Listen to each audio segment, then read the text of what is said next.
support of the retaining wall, the guy knew his business in construction, engineering, architecture. Yep. From those two, we have a single rock.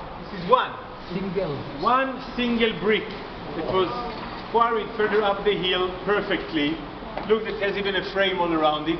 It is as wide, as thick, and as deep as it, and the length of it is about 14 meters. This one single brick is estimated to weigh approximately 600 tons. Now we are dealing with 2,000 years ago. They didn't have engines, they didn't have jackhammers, they didn't have lifts. So how were they able to do it? To move one of those today, you need like 15, 18-wheelers, big trucks. And Herod had the know-how.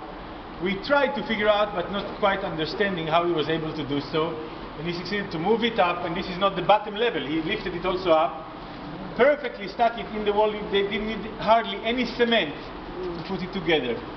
Also, their architectural understanding was so advanced that they knew that in order to create a perfect straight line, so if you look from below and not a falling effect, each stone had to be about a quarter inch deeper than the one below it, and so it was by the way of proportion. When you stand under that, it will look perfectly straight.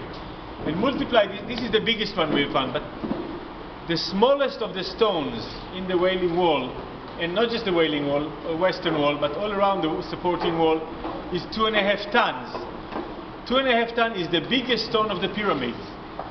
So the pyramid is a structure that is very fascinating and famous, but in architectural and engineering achievement, this is way more impressive if you think about it. Yeah, the stone was 400 tons, 600 tons, quarry it, bring it down the hill, find a way to lift it up and put it so perfectly in. That's really beyond, even beyond our modern day understanding. And that's the main thing what we wanted to see over here today. Now further down you see it's very crowded. Sometimes we would walk there, sometimes not. If you want to take a quick picture, you're allowed to do so. Because according to our traditions, if you are over there, this is the shortest distance to where the Holy of Holies used to be. So some of the ladies that are very pious would come down to this area so they could pray closer to where it was. It would be in a straight line and shorter distance.